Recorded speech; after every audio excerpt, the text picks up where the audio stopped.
Have you ever wanted to make a fan-made Wubbox but don't know where to start? Well, today I'll be sharing most of my knowledge on the process from design to exporting the final animation. Unfortunately, this is a PC-only tutorial, but I'm sure you can follow along, as most of the apps used are on mobile anyway. So let's get started! 1. Sprites. Starting with the design, I'd recommend Ibis Paint on mobile. And if you only have a PC, you can also use Paint.net, but it's very limiting, only having 2 brush types, being digital and pencil. But modifying settings like hardness and opacity to create great shading effects can be pretty fun, but not as diverse as Ibis, with Ibis having hundreds of brushes, and even having online brushes you can import. 2. Sound. I probably should have put this later in the guide, but I don't have any tips on this as I don't compose. But if you actually have talent and don't want to collaborate, I'd recommend FL Studio or BandLab. I've personally never used FL Studio, but since it's very complex, it's a little difficult to understand. So if you don't have expertise, BandLab is your go-to option, and I think FL Studio is paid too. So 3.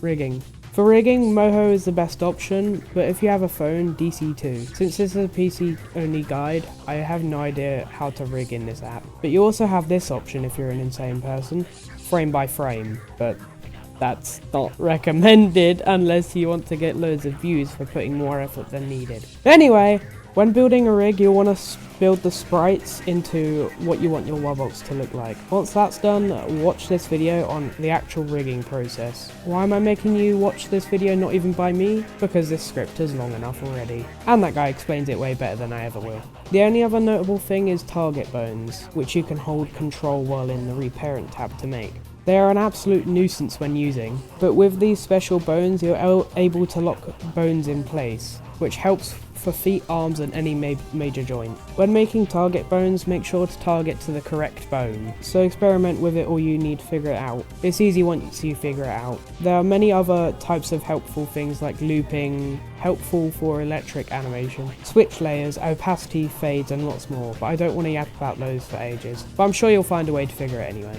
So another important thing is smart bones. Smart bones improve the process so much and help with animating details like mouth sprites, small movements that are repetitive to animate, and particles, in some circumstances. I'll give you a short tutorial on that now, just quickly. So first you place the bone down, go to bone constraints, angle constraints, and set that angles to 90 and 0 degrees respectively. Then click bone and select make smart bone dial. Then I'm just going to use this mouth for an example. Use the smart bone dial to animate the mouth. Then bama shakadama, you got a smart bone, mate! That's not even all, you can do so much with these, they help a lot.